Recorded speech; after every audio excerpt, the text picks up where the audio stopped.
Il y a donc eu ces sanctions avec, pour ce dépassement de 2 millions d'euros du budget cap JAP, 2 sanctions qui ont été attribuées à Red Bull.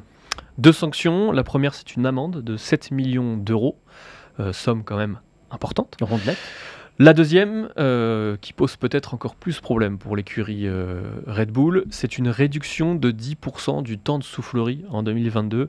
Alors le temps de soufflerie, c'est quoi ? C'est la durée durant lesquelles les écuries peuvent tester leur concept aérodynamique, leurs évolutions aérodynamiques, et c'est capital pour une écurie. Ouais, c'est clairement le nerf de la guerre, hein, surtout avec ces voitures à effet de sol. Alors, le temps passé en soufflerie a été encadré à partir de 2021. Ça, c'est évidemment dans le but de limiter les coûts, parce qu'une soufflerie, ça coûte très très cher, déjà à concevoir et puis à exploiter. Donc, depuis 2021, il y a un barème qui est mis en place avec une équipe, en tout cas un classement qui fait office de référence.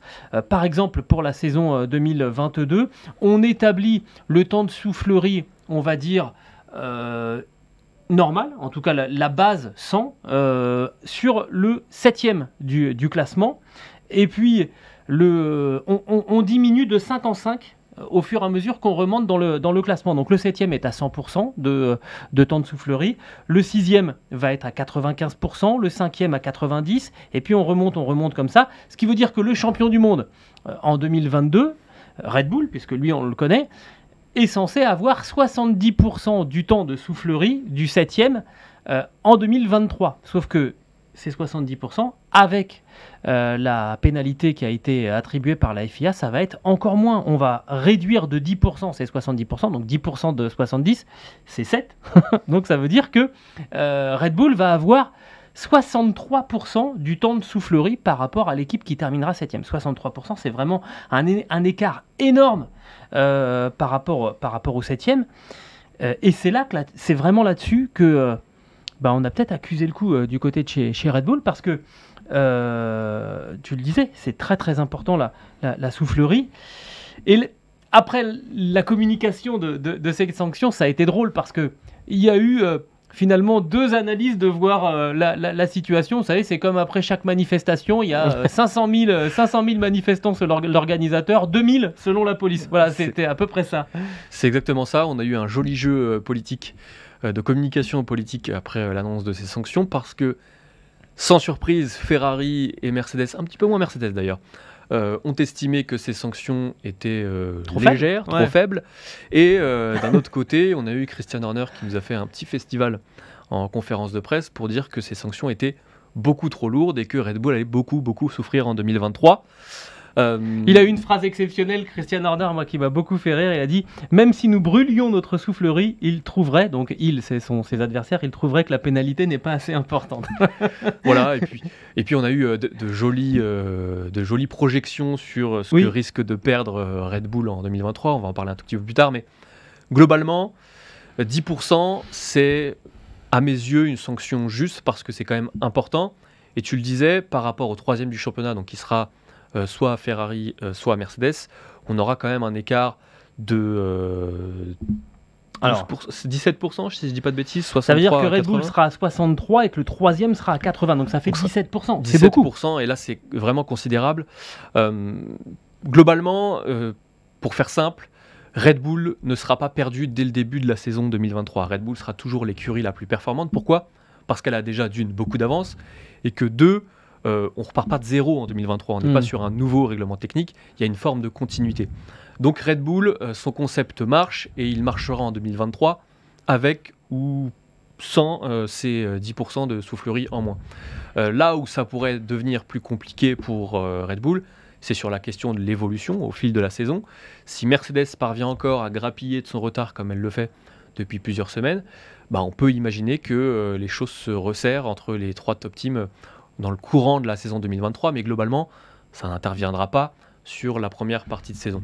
On est quand même globalement sur un schéma totalement différent de ce qui s'était passé pour Ferrari en 2019, avec les suspicions de tricherie sur le moteur, plutôt sur la combustion. Parce qu'on a bien vu que la FIA a insisté sur le fait qu'on ne parlait pas de triche on parlait plutôt d'interprétations différentes, qu'il n'y avait pas réellement de volonté de tricher de la part de Red Bull sur ce cap budgétaire. Et surtout qu'on a communiqué.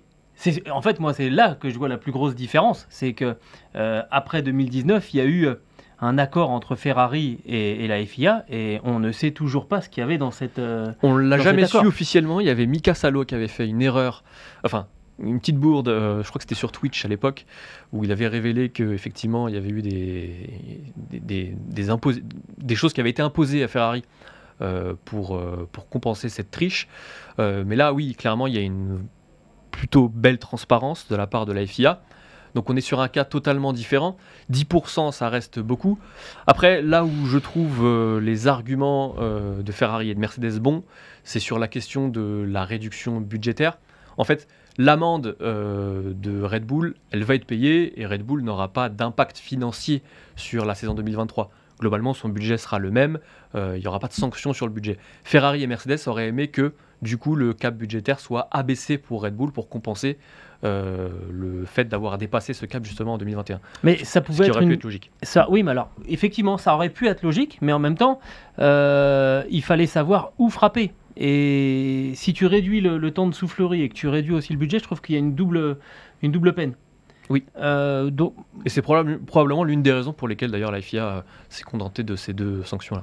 et ce qui est étonnant, c'est de voir comment on évalue la perte en temps, parce que évidemment, à chaque fois qu'on met une auto dans une soufflerie, en tout cas quand on est bardé d'ingénieurs intelligents et efficaces, normalement, à chaque fois qu'on met la voiture dans la soufflerie, on la fait un petit peu progresser.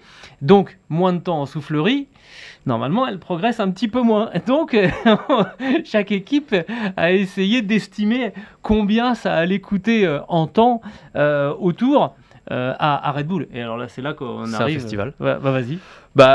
Horner estime que la perte sera de 2,5 à 5 dixièmes par tour en 2023, ce qui est colossal, ce qui correspond globalement à l'écart qu'il y a depuis le début de la saison entre Red Bull et Mercedes. Ferrari estime que l'impact sera faible, ou quasi nul, en tout cas négligeable, et Mercedes est un petit peu entre les deux. C'est Chauvelin, l'un des responsables techniques de l'écurie, qui estime à 1 à 2 dixièmes la perte de Red Bull par tour, ce qui n'est pas négligeable non plus. Évidemment, tous ces chiffres-là, c'est du doigt mouillé. Il faudra attendre, encore une fois, la saison prochaine parce que, on le rappelle, on ne verra pas d'impact immédiat sur les performances de Red Bull en début de saison prochaine. Mais ce qui est étonnant, c'est bon, on voit Ferrari qui finalement a dit ça aura un impact faible. Bon, le message étant que la punition n'est pas assez forte. Et en même temps, Laurent Mekies a fait une analyse qui est intéressante. C'était de dire que les ressources qui sont attribuées à la soufflerie, elles vont l'être ailleurs. Oui, bien sûr, parce que tu l'as dit, utiliser une soufflerie, ça coûte très cher. Si Red Bull a 10% de moins de temps de soufflerie en 2023, et c'est 10% d'argent qui pourront être utilisés pour développer d'autres compartiments de la monoplace. En sachant encore une fois que le concept de la Red Bull est bon, et que Red Bull, globalement, n'aura que des petites évolutions à apporter au fur et à mesure. Et qu'ils ont dans leur rang un véritable sorcier en la période d'Adrian Newey. Il est capable de nous sortir un truc sur les trains roulants démentiels, avec un petit peu d'argent en plus. Donc cet argument-là, encore une fois, de la part de Laurent Mekies, est recevable. C'était quand même difficile de taper plus fort sur les doigts de Red Bull parce que, encore une fois, la FIA a qualifié cette infraction de mineure et que quand une infraction est mineure, on ne peut pas avoir des conséquences, en tout cas des sanctions majeures.